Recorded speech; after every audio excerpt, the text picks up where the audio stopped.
Ma nièce a ri. Maman et grand-maman ont dit que si tu disparaissais, personne ne s'en soucierait même. Elle l'a dit comme une blague. Je suis parti sans un mot, mais le sac à dos noir que j'ai laissé. Regardez jusqu'à la fin. Bonjour, je m'appelle Audelin.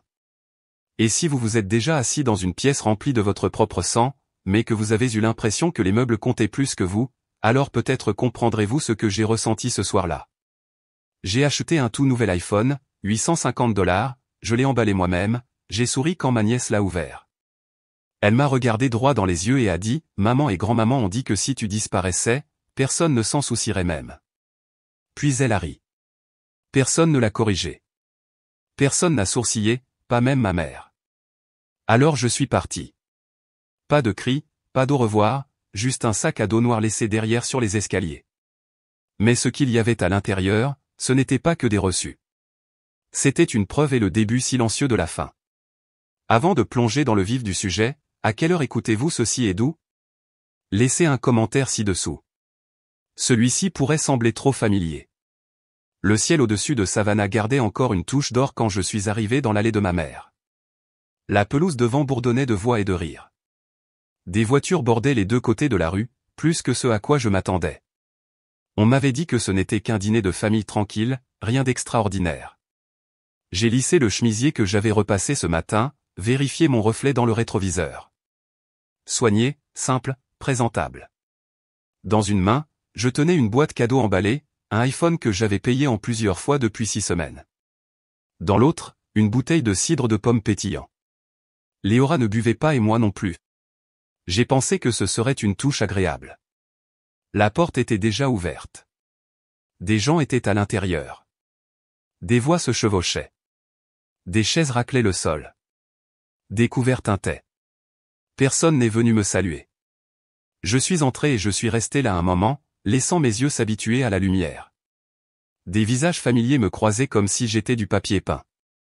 La voix de Calista a retenti du fond, elle est là, a-t-elle appelé sans même lever les yeux de son téléphone, pas Audelin, pas ma sœur, juste elle.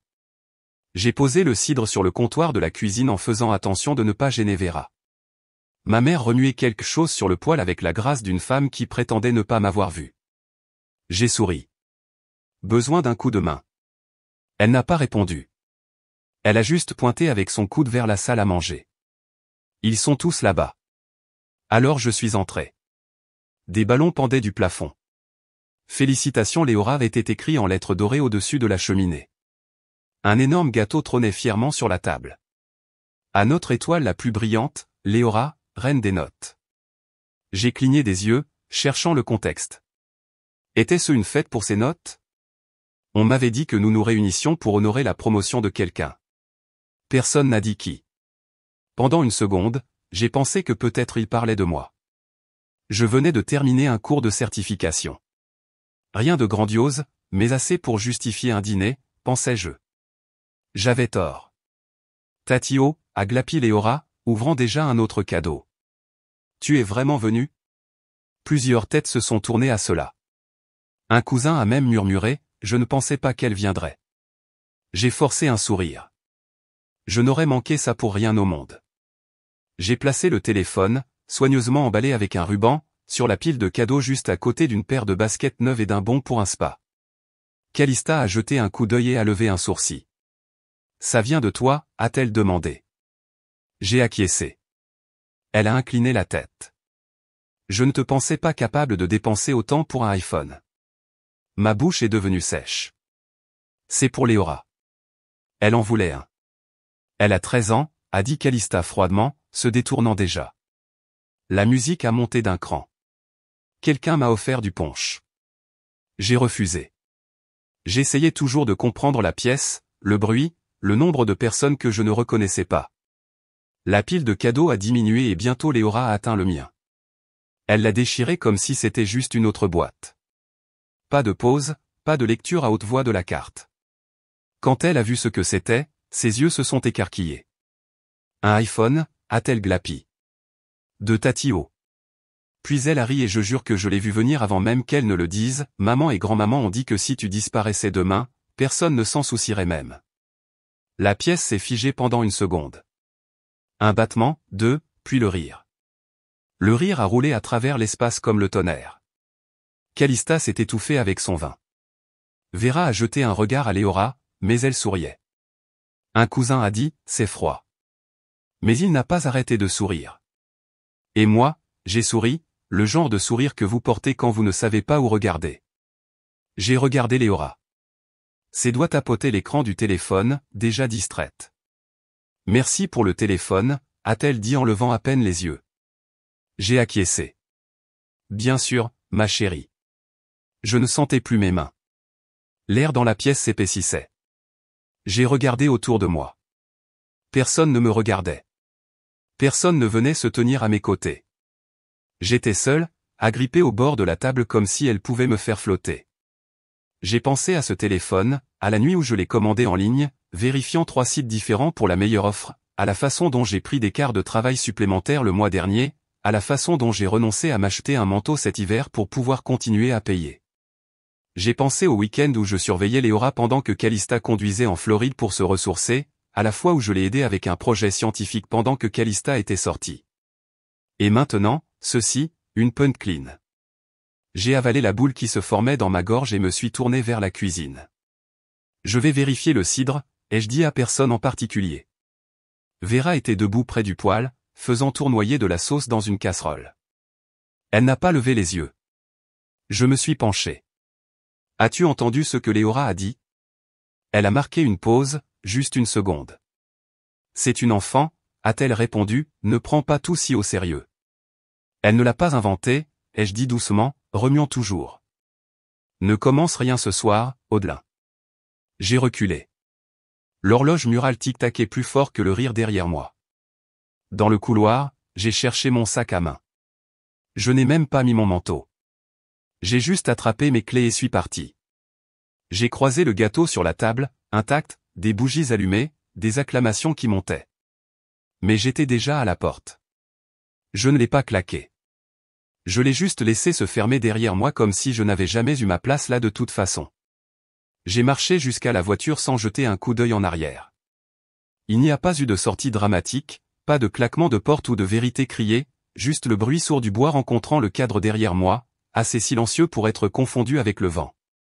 Mes clés semblaient plus froides que d'habitude dans ma paume alors que je me glissais derrière le volant. Je n'ai pas allumé la radio, je n'ai appelé personne. Les rues de Savannah étaient presque vides à cette heure-là, juste quelques lumières de Porsche vacillant comme des phares au loin et l'aboiement occasionnel d'un chien derrière une clôture en bois. Le genre de silence qui rend chaque pensée plus forte qu'elle ne devrait l'être. À mi-chemin de Montgomery Street, mon téléphone a vibré dans le porte-gobelet de la console. Je l'ai ignoré. Puis il a vibré à nouveau. Au feu rouge, j'ai vérifié. Un message de maman. Tu as laissé le gâteau, on est en train de le couper, tu vas bien, désolé pour ce que Léora a dit. Juste le gâteau. J'ai posé le téléphone face cachée. Le feu est passé au vert. Je ne me souvenais pas clairement du trajet jusqu'à chez moi, seulement que lorsque je me suis garé devant mon immeuble, je suis resté dans la voiture un moment plus longtemps que d'habitude.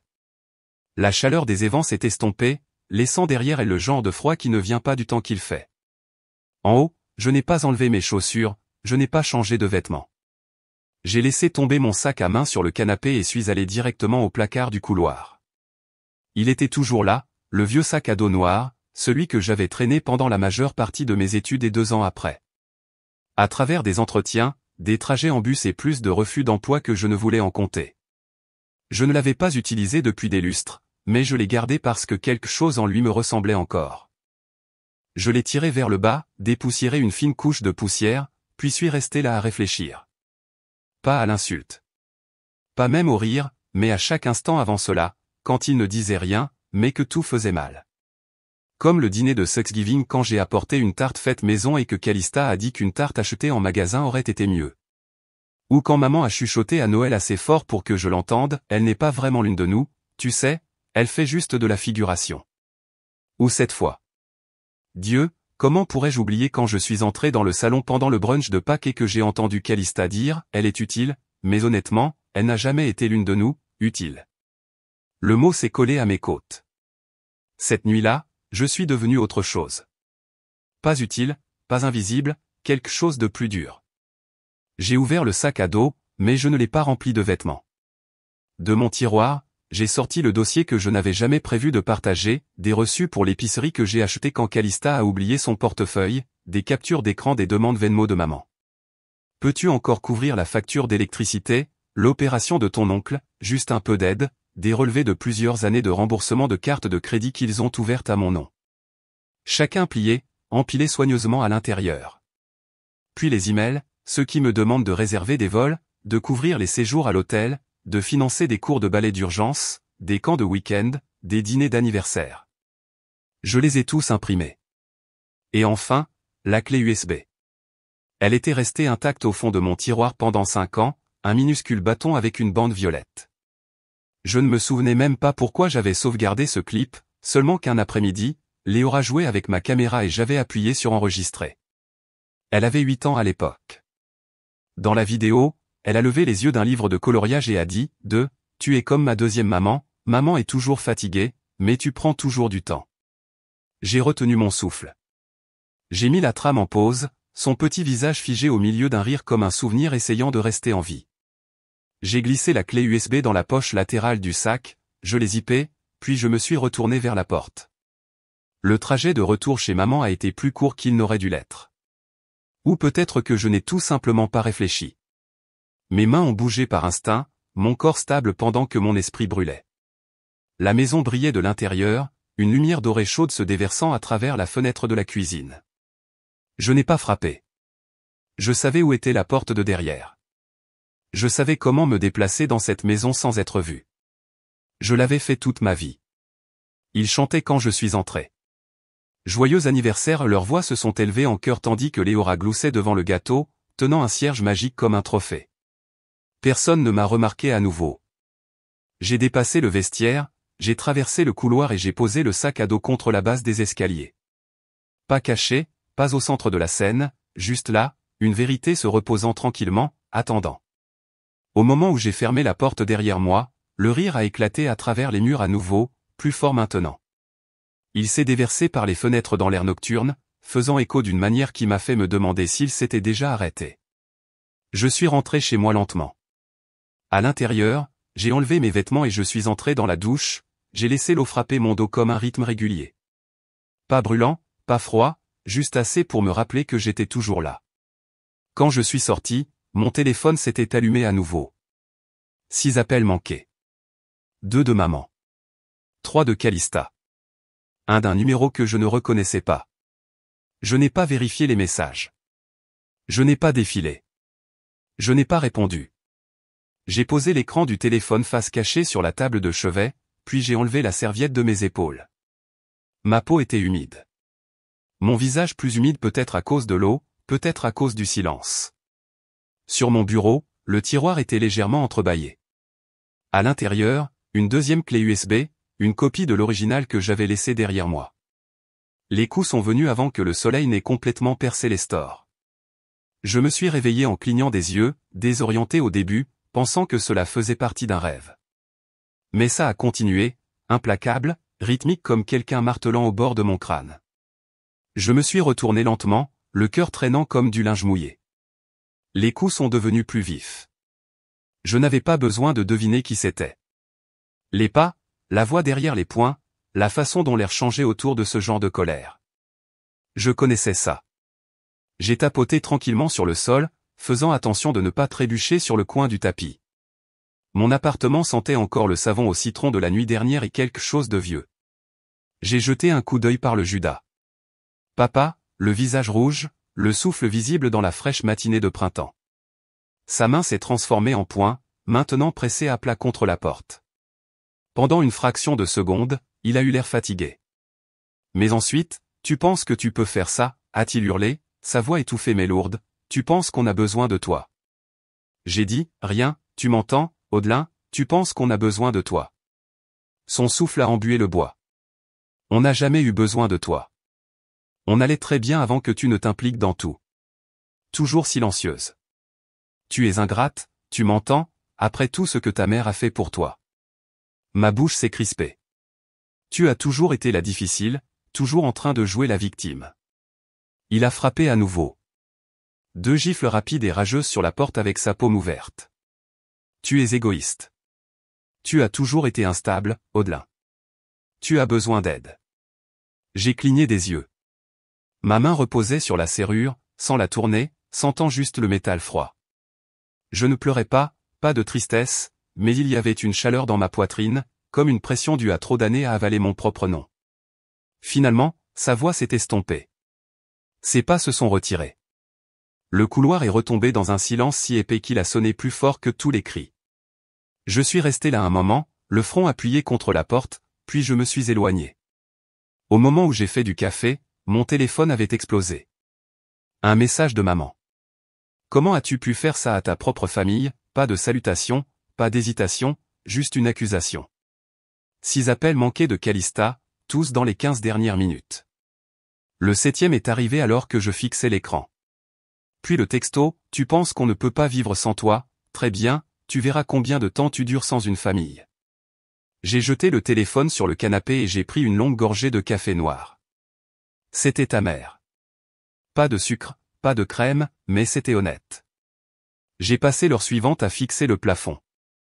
La maison ne ressemblait pas à un foyer, mais pour la première fois, elle me semblait mienne. Plus tard cet après-midi, l'alerte numérique a commencé. Ping ping ping. Le système de détection de fraude de ma banque a signalé une tentative de connexion suspecte sur l'un des comptes partagés. Puis est venue la notification, prélèvement automatique refusé, compte gelé. Un autre email, le compte de service internet fermé en raison du non-paiement. L'accès à Venmo restreint, Netflix déconnecté. Je me suis assise à la table de la cuisine, les jambes repliées sous moi comme si j'étais de retour à l'université, et j'ai ouvert un navigateur privé. J'ai tout vérifié. Les services publics communs que j'avais payés, disparus. Les prélèvements automatiques que j'avais couverts pour leur téléphone portable, leurs abonnements, leur livraison de nourriture, tous désactivés.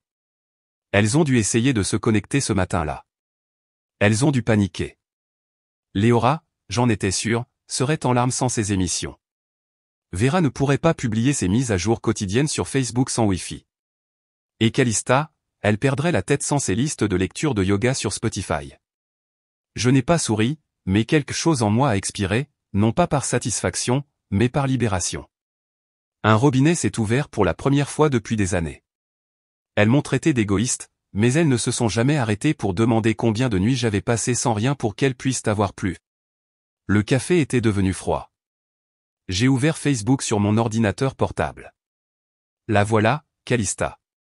Mes nouvelles photos de profil, elle et maman joue contre joue, toutes les deux en perles, toutes les deux souriant comme si rien ne les avait jamais touchées. Légende, parfois, la famille se retourne contre toi sans raison, mais nous restons fortes. Nous avons toujours fait ça toutes seules. J'ai continué à lire. Tu ne peux pas choisir ton sang, disait un commentaire. Vous êtes si courageuse. Continuez à briller, disait un autre. Des douzaines de cœurs et d'émojis de câlins bordaient la page. J'ai fixé le message pendant longtemps, chaque mention j'aime et chaque commentaire se gravant dans mes côtes. Elles pensent vraiment qu'elles peuvent tout réécrire, ai-je chuchoté. J'ai fermé l'onglet. Mes pieds ont bougé sans réfléchir. De retour à mon tiroir de bureau, j'ai sorti le dossier jaune marqué 2017, les reçus, les emails, les confirmations de transfert, les relevés fiscaux indiquant mon nom sur chaque don, chaque paiement, chaque bouée de sauvetage qu'elles avaient jamais utilisé mais jamais reconnu. Tout était là.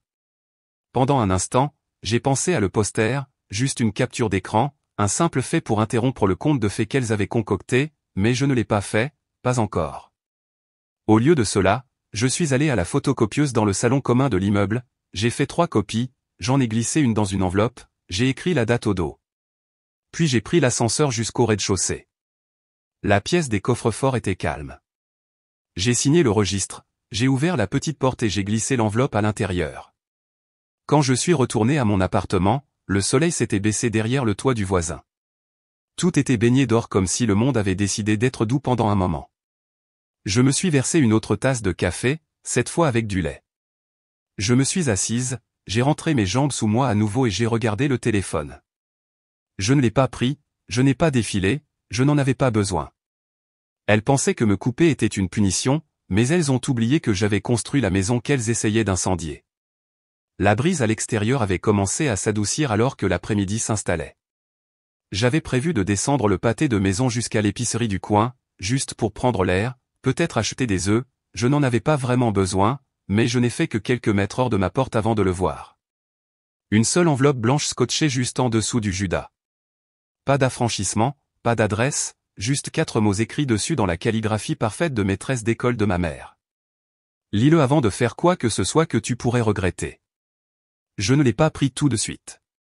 Je suis resté là, les bras ballants sur les côtés, la liste d'épiceries oubliée. Puis, comme si quelqu'un d'autre avait tendu la main pour moi, je l'ai décollé, je suis retourné à l'intérieur et j'ai verrouillé la porte derrière moi. Je me suis assise à la table avec, toujours scellé. 10 bonnes minutes se sont écoulées avant que je ne touche le rabat. Je n'arrêtais pas de me dire, c'est un piège, c'est un piège. Mais quelque chose dans la façon dont elle a écrit mon nom, ou ne l'a pas écrit, a éveillé ma curiosité. À l'intérieur, il y avait 2 choses. Une seule feuille de papier imprimée, pas écrite à la main comme je m'y attendais. 2, une photo, tirage couleur. Le visage de Léora remplissait le cadre, mouillé de larmes, sa lèvre inférieure prise entre ses dents. J'ai regardé à nouveau la note. Je ne sais pas ce que nous avons fait pour mériter ça. Tu as toujours été distante, mais tu étais quand même de la famille. Pense à Léora. Ne punis pas l'enfant pour ce que tu penses que les adultes ont mal fait. Maman, qui t'a quand même élevé, quoi que tu crois. Mes doigts se sont refroidis autour du papier. Quoi que tu crois. C'était encore là, le dénigrement déguisé en grâce.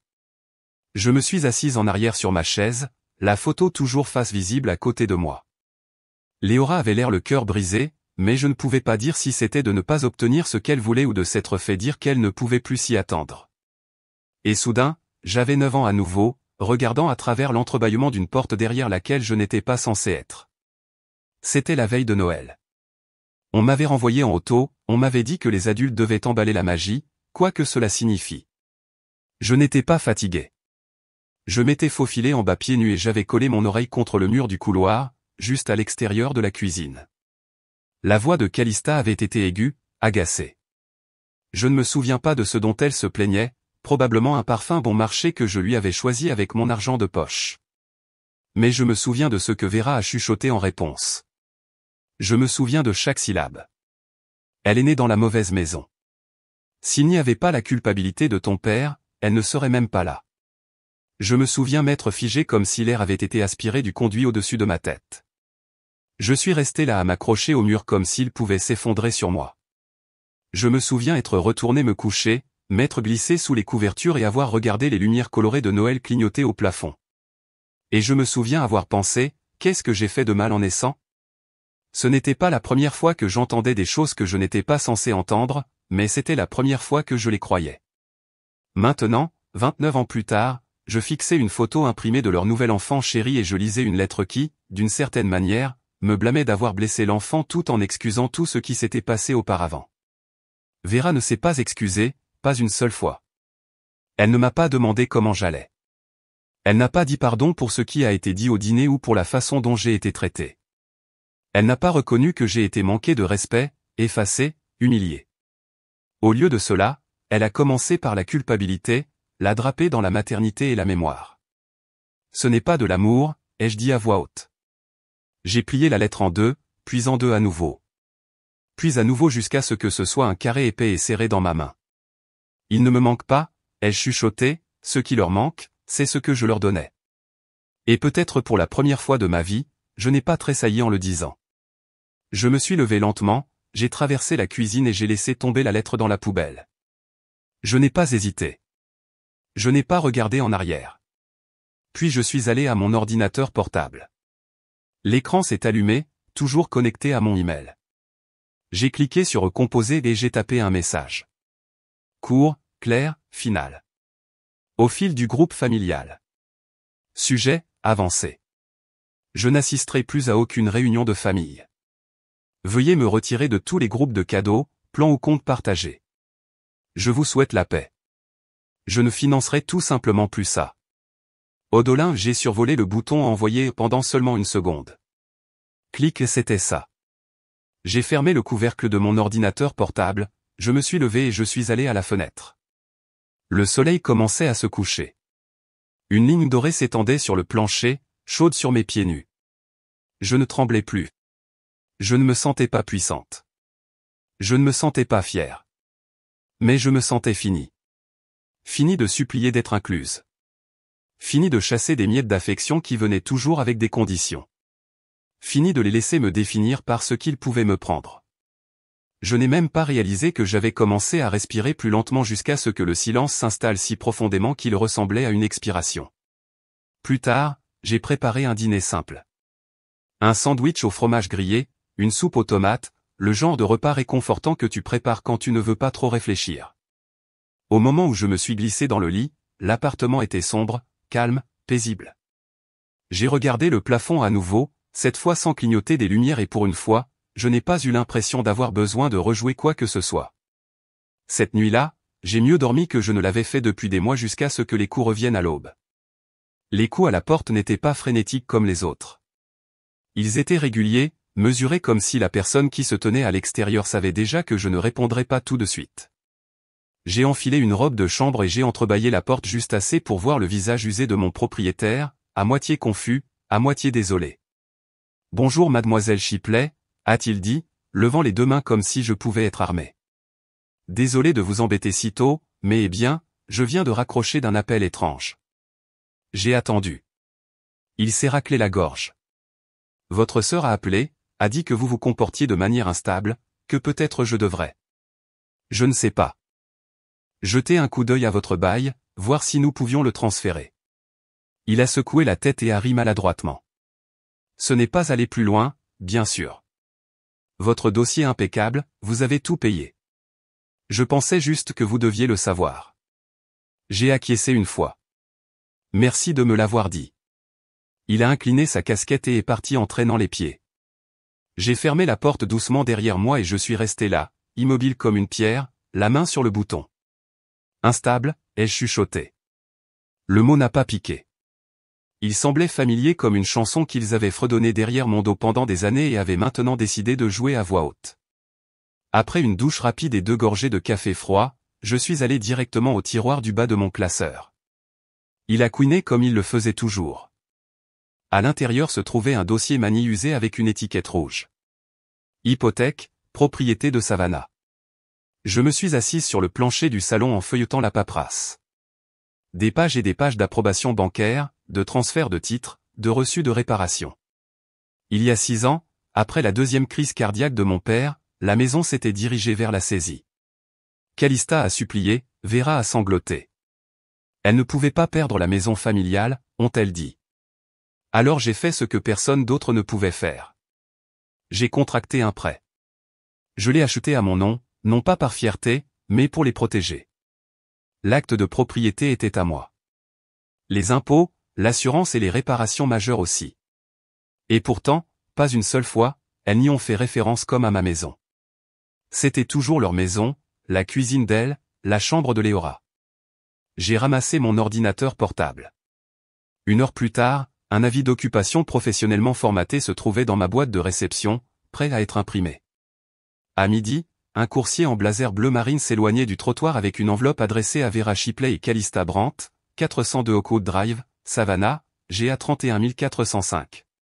À l'intérieur, j'avais inclus les éléments suivants, 3 photos couleur des réparations que j'ai personnellement payées, un remplacement de toiture, une reprise de la plomberie et un nouveau chauffe-eau.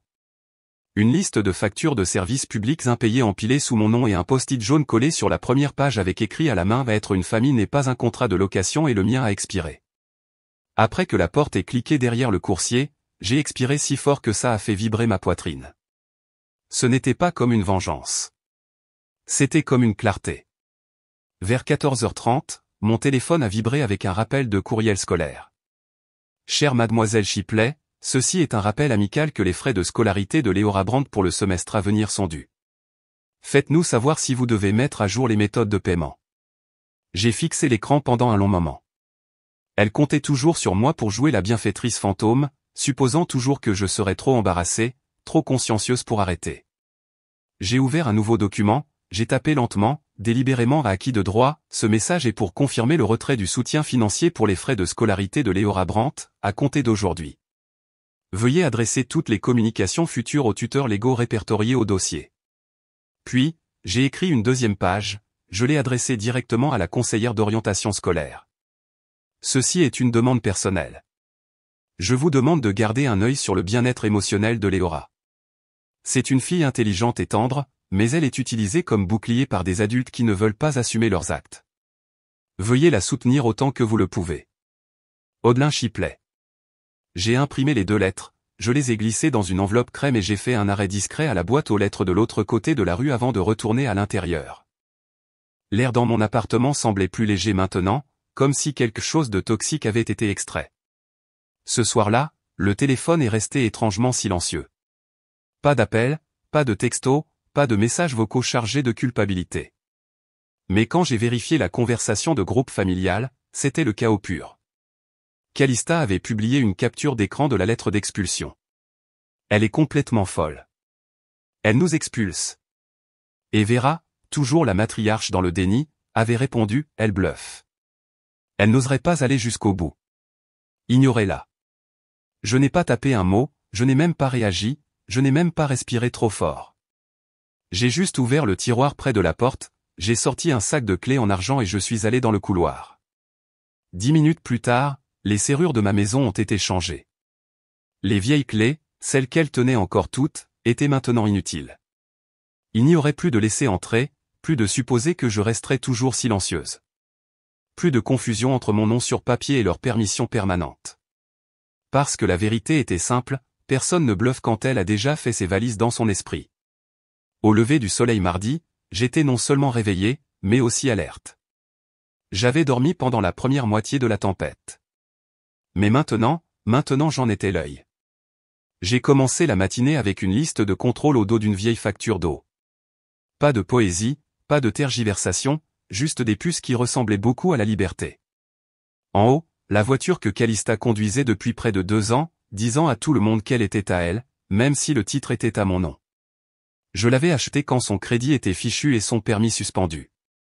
Elle a promis qu'elle me rembourserait une fois qu'elle se serait installée. La seule chose dans laquelle elle s'est installée, c'est le droit. J'ai appelé le DMV à 8h05 précise. Une femme nommée Trina m'a guidé à travers le processus de révocation de l'utilisation autorisée. 5 clics et une réinitialisation du mot de passe plus tard, la voiture était légalement hors de ses mains. Puis j'ai appelé un service local de reprise de possession, je leur ai donné la plaque, le numéro d'identification du véhicule et l'adresse. Enlèvement prévu pour mercredi, a dit le gars. Vous voulez qu'on l'appelle d'abord? Non, ai-je dit, laissez le silence être la vie. À l'heure du déjeuner, mon téléphone a commencé à chanter Calista. Naturellement, 6 appels manqués avant même que je ne vérifie la messagerie vocale. Puis est venu l'audio, une partie sanglotant, une partie venin. Tu punis un enfant pour être aimé? Tu as toujours détesté que je sois celle qui a une famille. Je jure devant Dieu, Audi, je vais rendre ça public. Je vais dire à tout le monde que tu es instable, que tu es mentalement inapte. Tu penses que tu peux prendre ma voiture, tu prends ma vie? J'ai fixé le téléphone jusqu'à ce qu'il s'éteigne, puis j'ai renvoyé un texto. Retournez les clés avant vendredi ou la dépanneuse les prend. Je ne l'ai jamais entendu crier, mais je l'ai imaginé. Aigu, théâtral, juste assez fort pour que quelqu'un d'autre entende. Plus tard ce jour-là, je suis allé au stationnement de l'école où Léora suivait des cours privés depuis 3 ans. Un endroit avec des couloirs brillants, des professeurs souriants et des frais de scolarité qui pouvaient serrer votre poitrine. Ils ne savaient pas que c'était moi qui couvrais tout, pas même Léora. La bourse provenait d'un fonds que j'avais créé anonymement, acheminant les paiements par le biais d'une fiducie familiale. Ça lui permettait de s'asseoir à la même table que des enfants avec des noms de famille hérités et des maisons d'été sur l'île de Tibet. Mais ce silence, il avait aussi une date d'expiration. L'administratrice avait l'air confuse quand je suis entré. Mademoiselle Chiplet, nous ne nous attendions pas. Je suis ici pour retirer la bourse, ai-je dit en plaçant un formulaire signé sur le bureau, à compter d'aujourd'hui. Elle a cligné des yeux. Je vois. Avez-vous besoin que nous notifions la famille? Elles finiront par le découvrir, ai-je dit. Puis j'ai sorti une deuxième enveloppe. C'est pour le conseiller scolaire. De retour dans la voiture, j'ai regardé le soleil se coucher bas sur la cime des arbres tout en pensant aux mots que j'avais écrits dans cette lettre. Veuillez considérer ceci comme une demande confidentielle. Je vous demande de garder un œil attentif sur Léora. Elle est brillante, réfléchie, mais elle est tirée dans des directions où aucun enfant ne devrait l'être. Sa mère l'utilise pour amortir la douleur qu'elle ne veut pas affronter et elle mérite mieux que ça. En rentrant chez moi, je ne me sentais pas triomphante, je me sentais immobile, comme quelqu'un qui avait arrêté de patauger assez longtemps pour sentir le fond de l'océan sous ses orteils.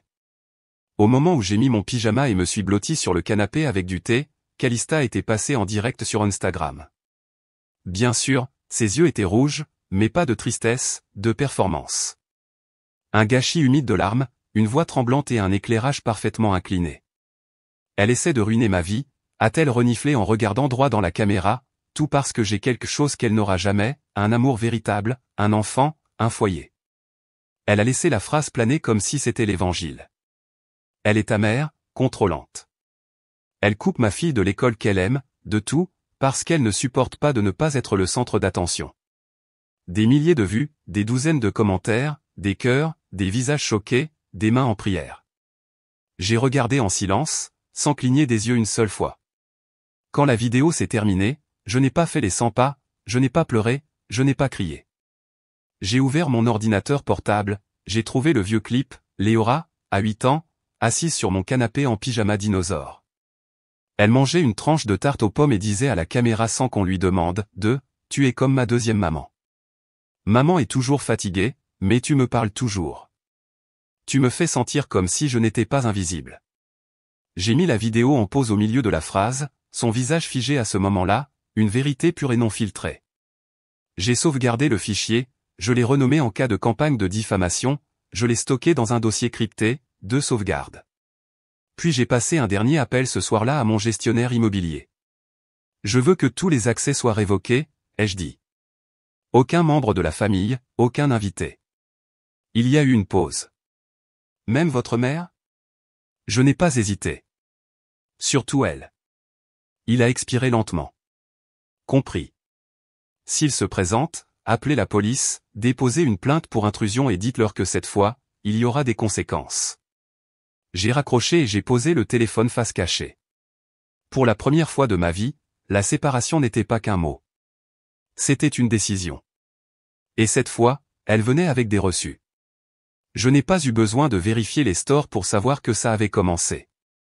Les voix à l'extérieur n'étaient pas des bavardages occasionnels.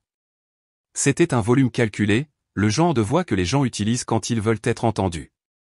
Et bien sûr, quand j'ai relâché le rideau juste de 2 doigts de large, elles étaient là, Vera dans sa plus belle tenue du dimanche, même si c'était jeudi, se tenant au centre de mon jardin comme si elle possédait le code postal. Calista à côté d'elle, tenant un téléphone sur un stabilisateur avec un froncement de sourcils parfaitement répété et un homme d'une trentaine d'années, une énergie d'influenceur assistant barbu, orientant un deuxième téléphone vers la maison. De l'autre côté de la rue, Madame Keller était assise sur sa balançoire de Porsche avec son téléphone déjà levé. Elle m'a fait un signe de tête lent et entendu. Alors, c'est ce qu'elles entendaient par escalade. Je me suis éloigné de la fenêtre et j'ai noué la ceinture de ma robe de chambre. Pantoufles de maison aux pieds, les cheveux en arrière, calme. Non pas parce que je n'étais pas en colère, mais parce que j'avais appris que la colère leur donnait quelque chose à tordre. Dehors, la voix de Calista a retenti comme si elle avait été indiquée sur un plateau de tournage. Voilà à quoi ressemble la violence émotionnelle, quand ta propre sœur t'empêche d'accéder à ta maison d'enfance. Vera a renchéri, les mains sur sa poitrine, les larmes qui montent déjà. Elle s'est retournée contre sa famille. Nous l'avons élevée. J'ai ouvert la porte. Le stabilisateur s'est tourné vers moi instantanément comme si j'étais une fugitive sortant pour un dernier plaidoyer. Mais je n'ai pas bronché. C'est pour vos abonnés, ai-je demandé calmement, assurez-vous de filmer ça aussi. J'ai soulevé un dossier épais et je suis sorti sur le porche. Acte de propriété, ai-je dit en l'ouvrant. À mon nom depuis 2017, carte grise également à mon nom. J'ai regardé droit dans l'objectif principal de la caméra. Vous filmez une confrontation, je présente des documents. Puis j'ai soulevé la dernière page. Ceci est un avis notarié de fin d'occupation. Il vous a été signifié. Vous l'avez ignoré. Maintenant, vous êtes en train de pénétrer sans autorisation. Calista a raillé, se tournant vers sa caméra. Voilà à quoi ressemble le contrôle, les amis. Ma sœur pense qu'elle peut expulser une mère célibataire pendant une année scolaire. Vous n'êtes pas sur le bail, ai-je répondu, ni sur le titre de propriété, ni sur les services publics, ni sur la facture scolaire. Ce dernier coup a frappé. Sa bouche a tressailli. Elle ne s'attendait pas à ce que je le dise à voix haute. À ce moment-là, le président de notre HOA, M. Danning, est arrivé en marchant énergiquement depuis le trottoir, un presse-papier à la main. « Mesdames, a-t-il commencé, la voix coupée, c'est votre 3e plainte pour nuisance sonore en 2 semaines. » Vera s'est retournée vers lui comme une actrice de théâtre manquant son signal. « Nous sommes harcelés. C'est une affaire familiale privée. » Il n'a pas cligné des yeux. « Nous avons reçu 6 plaintes écrites au sujet de troubles de l'ordre public et de harcèlement. À moins que vous ne soyez une résidente inscrite, je dois vous demander de partir. » Calista a claqué, elle expulse sa propre famille.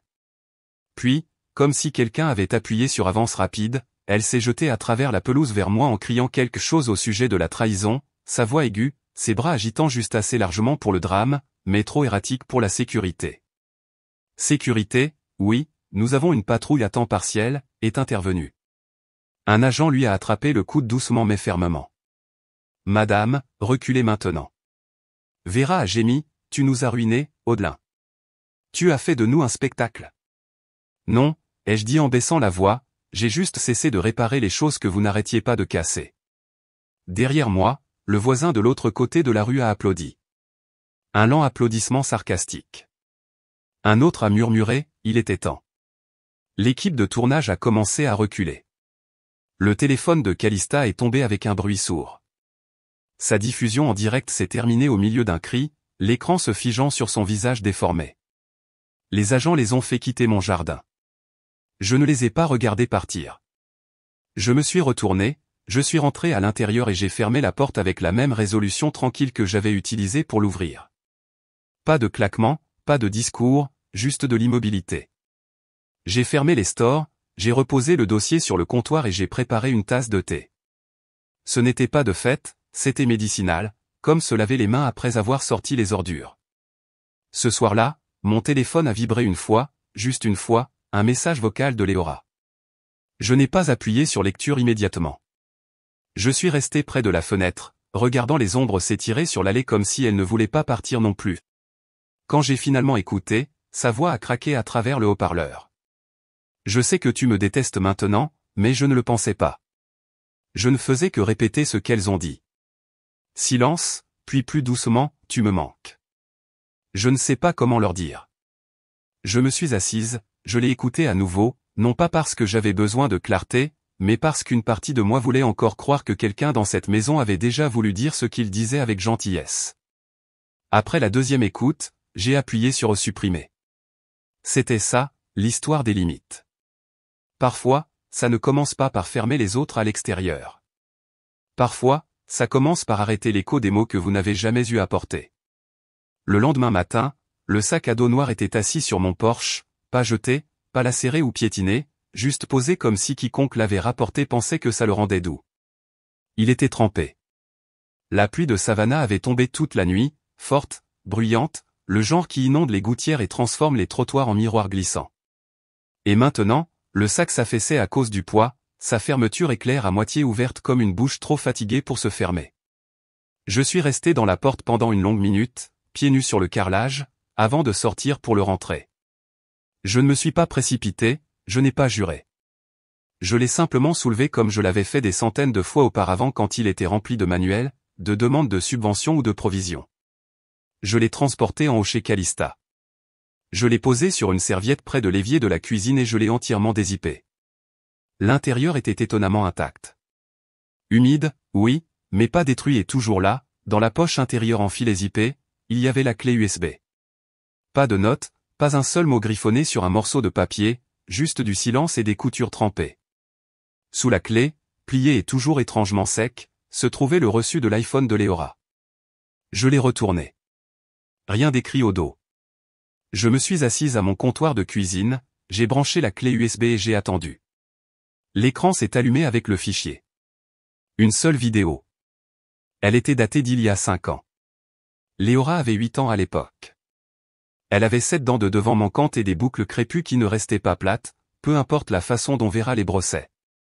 Dans la vidéo, elle était assise les jambes croisées sur mon canapé, serrant un ours en peluche dont j'avais recousu l'œil. 2. A-t-elle dit en utilisant le nom qu'elle avait inventé pour moi, tu te souviens toujours de ce que j'aime. Maman oublie, mais toi non, même quand je le chuchote une fois, a-t-elle gloussé. Tu écoutes. Tu écoutes toujours. L'écran s'est figé quand j'ai mis la vidéo en pause. Je ne pouvais pas continuer à regarder. Cette voix, elle n'était pas encore transformée en arme. On ne lui avait pas appris à répéter la cruauté ou le sarcasme. C'était la voix d'un enfant qui avait confiance que je serais là. Et puis mon esprit, sans y être invité, a rejoué son rire de l'autre soir. Celui qui a suivi maman et grand-maman ont dit, si tu disparaissais, personne ne s'en soucierait même. J'ai fermé les yeux. Elles n'ont jamais regardé ça, elles chuchotaient. Elles n'ont jamais voulu. La pluie avait cessé dehors. Le soleil commençait à percer la brume, jetant un or tranquille sur le plancher de la cuisine. Il était trop tôt pour se sentir définitivement, mais je l'ai fait. Comme si quelque chose s'était scellé sans que je m'en rende compte jusqu'à maintenant. C'est alors que le téléphone a sonné. J'ai presque pas répondu, mais je l'ai fait. Papa, il n'a pas commencé par la colère, juste la fatigue, cette déception basse et pratiquée. Nous n'avons pas voulu que ça aille aussi loin, a-t-il dit. Pouvons-nous parler? J'ai attendu. Laissez le silence traîner juste assez longtemps pour qu'il le sente. Puis j'ai dit, tu veux seulement parler parce que les lumières sont éteintes et le frigo est vide. Il s'est raclé la gorge. Tu as prouvé ton point. Maintenant, sois la plus grande personne. Ce mot, plus grande. J'ai laissé la douleur s'installer pendant une demi-seconde, puis j'ai répondu, être la plus grande personne ne veut pas dire être ton plan de secours. Il n'a rien dit, alors j'ai continué, vous avez élevé une fille qui a tout payé et une autre qui a tout dépensé et maintenant, aucun de vous n'a le droit de choisir celle que je suis. Il a essayé à nouveau, plus doucement cette fois, je sais que tu penses que nous t'avons échoué. Je sais que vous l'avez fait, ai-je dit. Puis j'ai raccroché. Je n'ai pas pleuré, je n'ai pas crié. Je suis resté là, le téléphone à la main, puis j'ai attrapé l'enveloppe jaune que j'avais préparée des semaines plus tôt, celle que j'espérais ne jamais avoir besoin. À l'intérieur, j'ai placé 3 choses, une copie de l'acte de propriété avec mon nom seul, une ventilation des dépenses depuis 2016, les paiements hypothécaires, les factures de services publics, les chèques de scolarité, les réparations de voitures, et une dernière lettre écrite à la main. Ceci est la dernière chose que vous recevrez avec mon nom dessus. Je l'ai posté à l'appartement de Calista cet après-midi-là. Elle l'ouvrirait. Elle la lirait. Elle lèverait peut-être les yeux au ciel, jurerait ou pleurerait. Mais ce n'était pas ça le but. Ce n'était pas pour sa réaction. C'était pour ma libération. Ce soir-là, j'ai dézippé le sac à dos une fois de plus, je l'ai entièrement vidé. Il sentait encore légèrement le chewing-gum à la menthe poivrée et le tissu usé, l'odeur des nuits de bibliothèque et des heures supplémentaires non payées. Je l'ai lavé doucement dans l'évier, je l'ai laissé sécher sur la balustrade du balcon. Plus tard, je l'ai plié proprement, soigneusement, et je l'ai placé sur l'étagère du haut de mon placard, vide maintenant, mais propre. Des semaines ont passé, pas un seul coup, pas un seul texto, juste du silence. Puis, un lent matin de jeudi, alors que je remuais du miel dans mon thé, ma boîte de réception a sonné. La ligne d'objet se démarquait du fouillis comme une échymose sur une peau propre. Je ne savais pas ce que je disais. C'était de Léora. J'ai cliqué avant de pouvoir me convaincre de ne pas le faire. Il n'y avait pas beaucoup de mots, juste quelques phrases. Maladroit, inégal, mais intact par le ton de sa mère. Ils m'ont dit, tu nous détestais. Mais je me souviens des choses. Je me souviens quand j'ai eu la grippe et que tu t'es assis sur le sol à côté de mon lit toute la nuit. Je me souviens quand tu as apporté le déjeuner à l'école parce que maman a oublié. Je ne le pensais pas. Je suis désolé. Il n'y avait pas de demande, pas d'indice de manipulation, juste quelque chose qui sonnait comme la fille dont je tressais les cheveux pour les photos de classe. Je suis resté assise un long moment, la vapeur de ma tasse s'élevant comme une respiration que je n'avais pas complètement laissé sortir depuis des années. Puis je me suis levé, je suis allé à mon placard et j'ai tiré le tiroir qui contenait plus que des reçus. Il contenait les années que personne d'autre n'avait comptées. Là, caché derrière le dossier des remboursements impayés, il y avait le reçu de l'iPhone, toujours net, toujours plié. Au dos, j'avais écrit, presque par instinct, ce soir-là, acheté en totalité, payé en silence. J'ai fixé les mots pendant un moment, j'ai passé mon pouce sur l'encre fanée, puis j'ai glissé le papier dans une petite enveloppe blanche. Pas d'adresse de retour, pas de lettre, juste le reçu. Je suis allé au bureau de poste de Bull Street. Il était juste après 9 heures du matin. L'air sentait le trottoir chaud et les vieilles enveloppes. J'ai glissé l'enveloppe dans le plateau de courrier sortant et je suis rentré chez moi sans attendre que le commis demande « Besoin d'un timbre ?» Le chemin du retour était lent, délibéré. J'ai croisé la boulangerie qui avait l'habitude d'inscrire le nom de Léora sur les gâteaux. Je me suis arrêté près de la vitrine, mais je ne suis pas entré. Je n'avais pas besoin de quelque chose de sucré. 2 pâtés de maison plus loin, j'ai croisé la petite boutique où j'avais acheté une écharpe pour Vera qu'elle n'avait jamais portée. Trop voyante, avait-elle dit. Elle avait été de la nuance exacte de son chapeau d'église. Maintenant, l'étalage était plein de linge de printemps et de panneaux joyeux qui disaient « reconnaissant ». J'ai continué à marcher. Alors que je me déplaçais à travers les virages et les coins familiers, je ne tressaillais plus. Les souvenirs étaient toujours là, mais la douleur était partie, juste des échos maintenant. Je n'ai jamais été invisible, ai-je chuchoté à personne en particulier. J'étais juste silencieuse. Et ce silence était une force. Il ne me semblait pas amer, il me semblait vrai. Au moment où je suis rentré chez moi, le soleil était monté juste assez haut pour réchauffer les carreaux du porche. J'ai préparé une autre tasse de thé. La même marque que Vera avait l'habitude d'appeler trop chic. J'ai ajouté du citron cette fois. Les petites rébellions sont toujours des rébellions. J'ai vérifié les médias sociaux par habitude. La page de Calista était silencieuse depuis 2 semaines. Pas de conseils de maternité, pas de promotion de sérum pour la peau, une poignée de désabonnements. Un commentaire laissé sur sa dernière diffusion en direct n'a pas bien vieilli, hein. Je n'ai pas répondu. Je n'ai jamais eu à Vera n'a plus jamais appelé. Et la maison, elle a été répertoriée sous la saisie. Il n'avait pas payé les taxes foncières depuis que j'avais retiré mon nom du compte. La photo de l'agent immobilier la faisait paraître plus petite que je ne m'en souvenais. Ce soir-là, j'ai ouvert mon placard. Le sac à dos noir était juste là où je l'avais laissé, propre, zippé et immobile. J'ai souri. J'ai fermé la porte doucement et je me suis chuchoté, tu n'obtiens pas toujours justice, mais parfois, le silence est justice. Avez-vous déjà été effacé par les personnes même que vous avez maintenues à flot? Vous êtes-vous déjà éloigné, non pas parce que vous étiez faible, mais parce que vous étiez enfin libre? Si oui, cette histoire aurait pu être la vôtre aussi.